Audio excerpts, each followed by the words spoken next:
Day to all of you. तो आज है मंडे और आज सावन का तीसरा सोमवार है नॉर्थ साइड में। वैसे मैंने देखा था कमेंट सेक्शन में बॉम्बे में कहते हैं सावन के सोमवार अलग टाइम से शुरू होते हैं, तो यहाँ पर तो शुरू हो चुके थे। तो 2 व्रत मैंने ऑलरेडी रख लिए। आज है मेरा तीसरा व्रत सावन का। तो बस पूजा करने जा रही थी। पूजा करने जाने से पहले आप सब लोगों को सावन के सोमवार की शुभकामनाएं देना चाहती थी, इसीलिए सबसे पहले कैमरा ऑन किया और आपको शुभकामनाएं दे दी। और इसी तरीके से तीज की भी बहुत सारी शुभकामनाएं आप सभी लोगों को। मुझे मालूम है तीज अभी नहीं है, तीज है अभी 11 तारीख की। तो 11 तारीख यानी कि वेडनेसडे की हरियाली तीज है। इसमें भी कुछ लोग कंफ्यूज हो जाते हैं कि आप कौन से तीज की बात कर रहे हो, क्योंकि एक होती है हरतालिका तीज, एक है ये हरियाली तीज। ये जो हरियाली तीज है ये सावन के महीने में आती है, जैसे कि अभी जो ये मौसम चल रहा है इस टाइम पे। तो ये 11 तारीख की है। तो आप लोग बताना कमेंट सेक्शन में कि आप लोगों की क्या क्या तैयारी चल रही है हरियाली तीज की, अगर आप ये कहते हैं पूजा करते हो तो ये भी एक ना यूपी का सुहाग वाला व्रत है, जिसे हम अपने पति की लंबी उम्र के लिए रखते हैं, जैसे कि करवा चौथ होता है इसी टाइप का। लेकिन ये व्रत नहीं होता। कुछ जगहों पे हो सकता है कि ये व्रत रखते हों लोग, लेकिन मेरे घर में मतलब मेरे ससुराल में इसका कोई व्रत नहीं रखा जाता, ना मेरे मैके में रखा जाता। इस दिन बस हमारे घर में ना अच्छे अच्छे पकवान बनते हैं। आप सजो धजो तैयार हो, अपने फ्रेंड्स के साथ मिलो, अपने फैमिली के साथ मिलो, झूला झूलने जाओ, मेला देखने जाओ, डांस करो, ये सारी एक्टिविटीज करो, खुश रहो इन टोटल। तो ये होता है इस दिन। तो अभी तो फिलहाल मैं पूजा करने जा रही थी, तो पहले पूजा कर लेती हूँ, फिर आप लोगों से मिलती हूँ। फिलहाल मैंने ना ये वाला सूट पहना है, इसके साथ प्लाजो है और इसके साथ ये ग्रीन कलर का दुपट्टा भी है जो इसी के साथ आया था।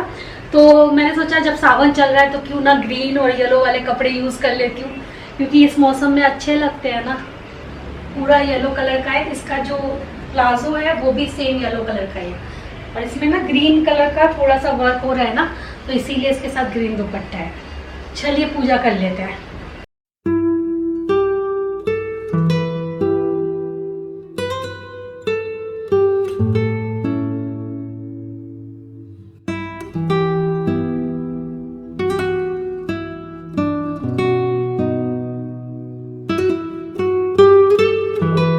कभी कभी दिन की शुरुआत इतनी ख़राब होती है ना कि मैं क्या बोलूँ। आज सुबह की बात है, रोज़ सुबह पिंकी आती है, सफाई वगैरह करती है, बालकनी भी धोती है। तो आज उसने ये वाले बेडरूम की बालकनी खोली तो बालकनी पूरी खूनम खच हो रही थी, खून ही खून हो रहा था बालकनी में। और क्या कहते हैं, हम लोग घबरा गए कि यार इतना खून यहाँ पे आया कैसे। ब्लड के स्पॉट्स पड़े हुए थे चारों तरफ। फिर हम लोगों ने बहुत सोचा, फिर दिखाई दिया कि ना एक कबूतर की चोंच टूटी हुई थी। तो मुझे जहाँ तक लगा कि सुबह सुबह या फिर रात में 2 कबूतरों की आपस में लड़ाई हुई होगी और उसमें से एक कबूतर की चोंच टूट गई और खून उसकी वजह से वो सारा का सारा था। कबूतर दोनों में से कोई सा भी नहीं था। मैं तो सोची थी जिसकी चोंच टूटी है, पिंकी नहीं बताई ये बात भी, क्योंकि पिंकी बोलती दीदी ये तो चोंच टूटी हुई है कबूतर की। फिर तो मुझे लगता ज़रूर ना 2 कबूतरों की लड़ाई हुई होगी आपस में। और उसे देख के ना दिल इतना ख़राब हो गया कि मैं क्या बताऊं। मन हो जाता है ना जैसे सुबह सुबह उठो और एक अच्छे मूड से उठते हो, पूरा मन ख़राब हो गया। फिर पिंकी और मैं ये बोल रहे थे कि कबूतर की चोंच टूट गई, बताओ जिससे खाते हैं वही चीज़ उसकी टूट गई, अब बेचारा खाएगा कैसे, कैसे सर्वाइव करेगा। हम लोग तो यही सोच रहे थे। सच्ची में आज का दिन बहुत ही ज़्यादा वैसा शुरू हुआ। कहते हैं ना दिन की शुरुआत हमेशा पॉजिटिविटी से करनी चाहिए, हमेशा अच्छे विचार अपने मन में लाने चाहिए, चाहे वो अपने लिए हो चाहे दूसरों के लिए हो। जब आप अच्छे विचार अपने मन में लाते हो ना और अपने से ज़्यादा दूसरों के लिए लाते हो, तो भगवान उसकी ना खुशी आपको ज़रूर देता है, वो फल ज़रूर मिलता है। क्योंकि अगर आप अच्छे हो तो भगवान ना आपके साथ अच्छा ही करेंगे। देर से भले ही करें, आपको लगे कि मेरा नंबर क्यों नहीं आ रहा अब तक, लेकिन जब आएगा ना तो अच्छे से आएगा। मैं इस चीज़ में बिलीव करती हूँ और ये शिक्षा मेरी मम्मी ने बचपन से मुझे दी थी। तुम बाहर के किसी भी इंसान को ठीक नहीं कर सकते, बस तुम खुद को ठीक कर सकते हो। अगर तुम अच्छे हो तो वो अच्छाई किसी ना किसी दिन सबके सामने आ जाती है। तो फिर चाहे लोग कितना भी गलत आपके बारे में सोच रहे हो, बोल रहे हो, उसका कोई फ़र्क नहीं पड़ता। मम्मी तो नहीं रही, लेकिन मम्मी की यादें हमेशा मेरे साथ रहती हैं। क्यों ले लेते हैं भगवान माँ को। माँ तो किसी की नहीं जानी चाहिए, सबकी माँ उनके पास रहनी चाहिए। इस संसार में ना ये गलत नियम है। माँ पापा का प्यार तो अलग ही होता है।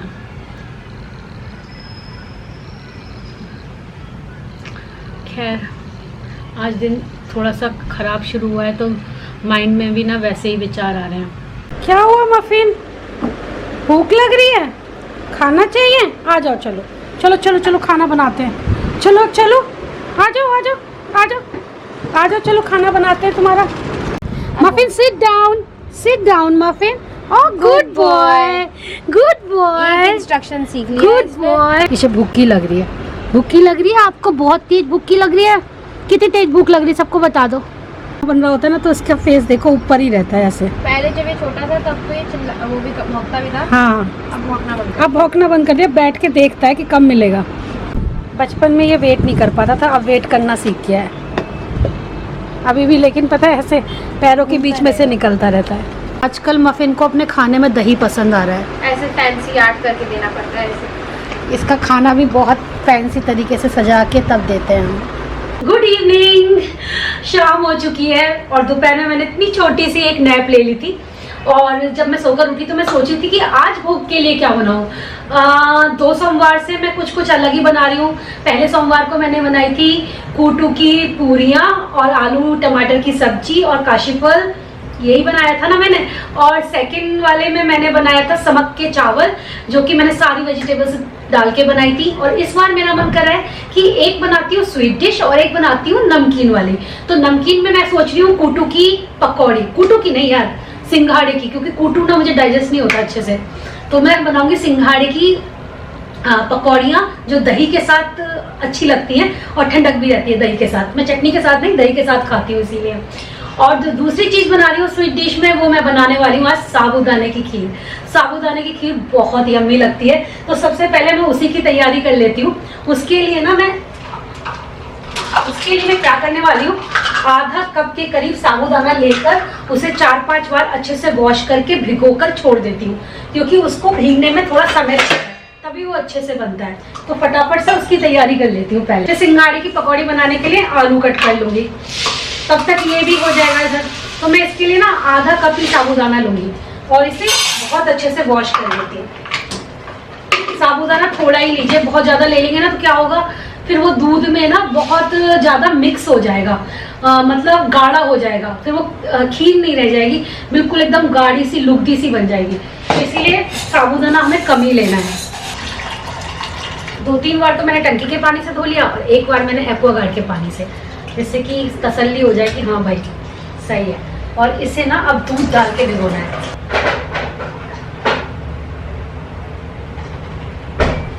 तो खीर के लिए स्पेशली मैंने मंगाया है फुल क्रीम वाला मिल्क। वैसे मेरे घर में ना टोन मिल्क आता है, लेकिन खीर बनाने के लिए मैंने ये वाला मिल्क मंगाया, क्योंकि खीर का स्वाद ना वो क्रीमी वाले मिल्क में ही आता है अच्छा। और आज एक और काम करने वाली हूँ मैं, जो मैंने इतने दिन से देखा भी नहीं है और अब मुझे लग रहा है कि एक बार तो चेक कर लेना चाहिए। तो ये रही अचार की बोट, जिसे चेक करके देखा जाए कि इसकी हालत कैसी है। ठीक है,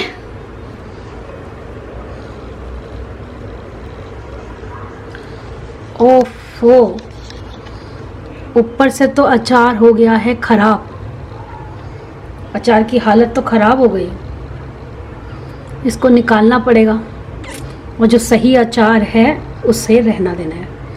बारिश में यही होता है, बारिश में जिस चीज़ का ध्यान ना दो वही चीज़ खराब हो जाती है।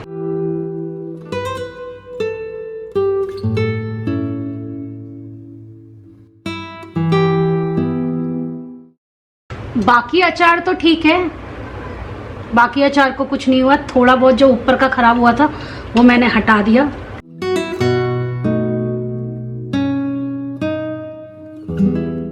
कल सुबह जब धूप निकलेगी ना तो इसे थोड़ी देर के लिए धूप में छोड़ दूंगी, धूप लग जाएगी तो ठीक हो जाएगा। और ड्राई फ्रूट्स कट कर रही हूँ इस टाइम। मैंने कहा ड्राई फ्रूट्स काट के रख देती हूँ, खीर में पड़ेंगे ना सारे के सारे।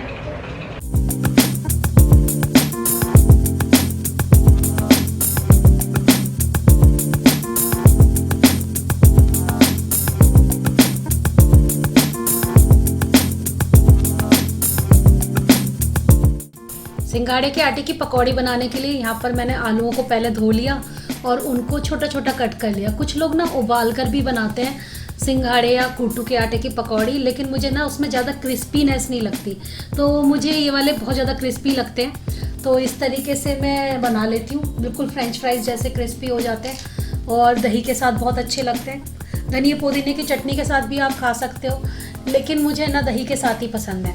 तो इनको अच्छे से धो लेते हैं और फिर इसके अंदर थोड़े से क्या कहते हैं, इंग्रेडिएंट बहुत कम पड़ेंगे क्योंकि व्रत वाला खाना है। साथ के साथ मैं खीर की भी तैयारी कर रही हूँ, इसीलिए मैंने पैन रख दिया है और उसमें दूध उबलने के लिए छोड़ दूँगी।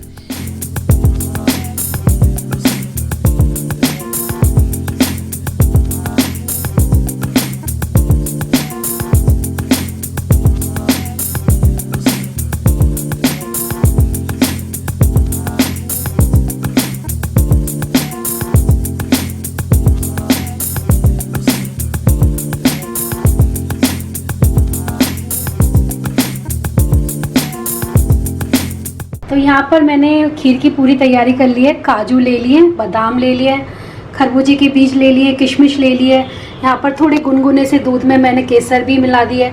यहाँ पर है गोले का पाउडर, यहाँ पर है इलायची का पाउडर। तो ये सारी चीज़ें मैंने कट करके रख ली हैं और इधर हमारा जो दूध है वो उबलने वाला है। जब दूध उबल जाएगा तब हम इसके अंदर डालेंगे भीगा हुआ साबूदाना। तो ये रहा भीगा हुआ साबूदाना, जिसे अभी हो गया है 1 घंटे के करीब हो गया है। तो जब तक ये सब होगा ना तब तक इसे थोड़ी देर और भीगे रहने देते हैं। और इधर मैंने कढ़ाई में ना तेल भी रख दिया है और फटाफट से अब बनाएंगे पकौड़ियाँ। पकौड़ी के लिए लेते हैं सिंघाड़े का आटा। सिंघाड़े का आटा कहाँ गया? तो यहाँ पर तेल भी गर्म होने के लिए रख दिया है और यहाँ पर आलू भी कट हो गए। अब मैं बनाने वाली हूँ सिंघाड़े के आटे की पकौड़ियाँ। थोड़ी सी हरी मिर्च और हरा धनिया और कट कर लेते हैं।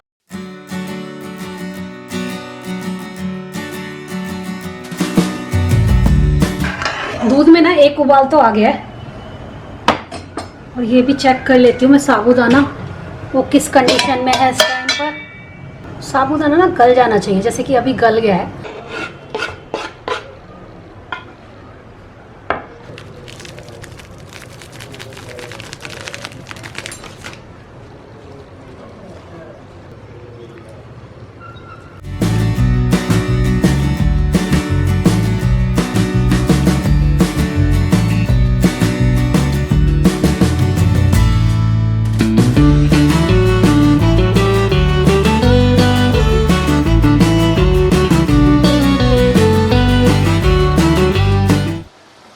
मैंने डाल दिया था साबूदाना जो मैंने भिगो के रखा था और दूध में बहुत अच्छे से उबाल भी आ गया था।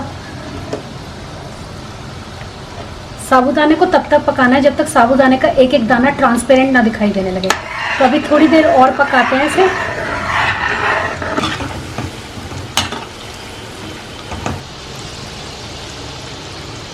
दूध अच्छे से गाढ़ा हो गया है और साबूदाना भी अब आपको दिख रहा होगा, एक एक दाना चमक रहा है ना।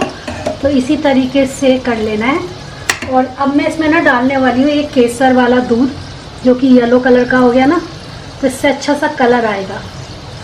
जो बचा है इसमें वो भी हम डाल देते हैं। तो जब आप इसे छोड़ेंगे ना तो बहुत ज़्यादा गाढ़ी हो जाएगी। थोड़ी सी इलायची पाउडर डाल देते हैं खुशबू के लिए और स्वाद के लिए। अब हम इसमें एक एक करके मेवा भी डाल देंगे। मेवा भी ना दूध के साथ अच्छे से पक जाएगी। बादाम है, ये है आपकी मेलन सीड्स हैं। मेलन सीड्स को चाहो तो थोड़ा सा देसी घी में भून कर भी आप डाल सकते हो। और यहाँ पर है काजू। मेवा आपके ऊपर है, आप कितना डालना चाहते हो। मैंने किशमिश भी डाल दी है और थोड़ा सा मैं इसमें गोला पाउडर डाल रही हूँ और सबको अच्छे से मिक्स कर लेना है। थोड़ी देर इसे पकने के लिए फिर से छोड़ना है, 4-5 मिनट के लिए। कितनी अच्छी लग रही है ना खीर अभी से, और जब भगवान जी का भोग लगेगा तो और ज़्यादा स्वादिष्ट हो जाएगी। और अब जो है पकौड़ियाँ भी तैयार हो रही हैं धीमी आंच पे। और लास्ट में मैं इसमें डाल रही हूँ चीनी। खीर में ना चीनी मैं हमेशा लास्ट में डालती हूँ।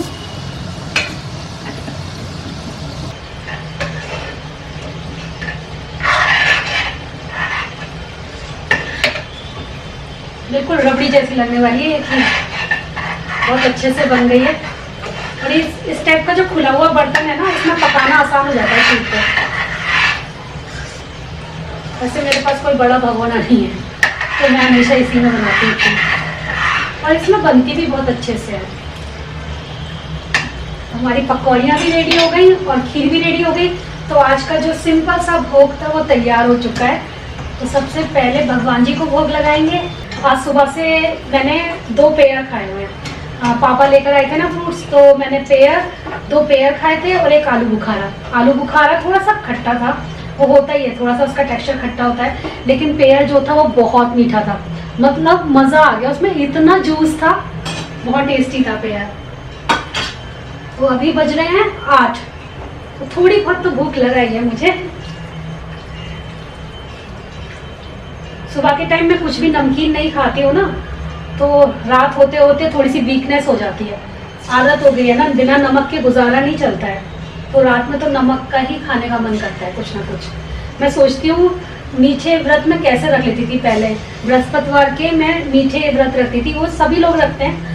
चीले, मीठे मीठे चीले बनाती थी मम्मी, और हम लोग दही के साथ खाते थे। मैं और दीदी व्रत रखते थे बृहस्पतिवार का। मैंने 16 सोमवार के भी बहुत व्रत रखे हुए हैं अपने लाइफ टाइम में। जब मैं कुंवारी थी तो मैं 16 सोमवार के व्रत रखती थी, 1 गिलास दूध से, केले से, कभी चूरमा से, ऐसे रखती थी। बहुत रखे हैं मैंने व्रत। और जब शादी हो गई तो उसके बाद मैंने सबसे ज़्यादा जो व्रत रखे थे वो थे वैभव लक्ष्मी जी के। वैभव लक्ष्मी जी की कृपा मेरे ऊपर बहुत ज़्यादा रही है, उनके व्रत मैंने बहुत रखे हैं। शुरुआत में जब मेरी शादी हुई थी ना, तो मैं रहती ही थी, मतलब जैसे उद्यापन होता था फिर दोबारा पकड़ लेती थी, और फिर जो मेरी सोसाइटी की जो लेडीज़ होती थी उन लोगों को मैं फिर उद्यापन पे बुलाती थी, तो बड़ा अच्छा सा माहौल होता था। धीरे धीरे ना व्रत रखने की जो कैपेसिटी होती है ना वो कम होती चली जाती है, खासतौर से जब बच्चे हो जाते हैं, उसके बाद कैपेसिटी डाउन होने लगती है।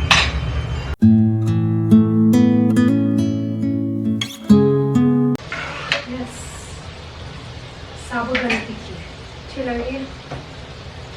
पकौड़े भी बन गए। यस। मैं जल्दी जल्दी आप भी खा लो, आपको भूख लग रही होगी। पहले भगवान जी को भोग लगेगा फिर मैं खाऊंगा। हाँ हाँ।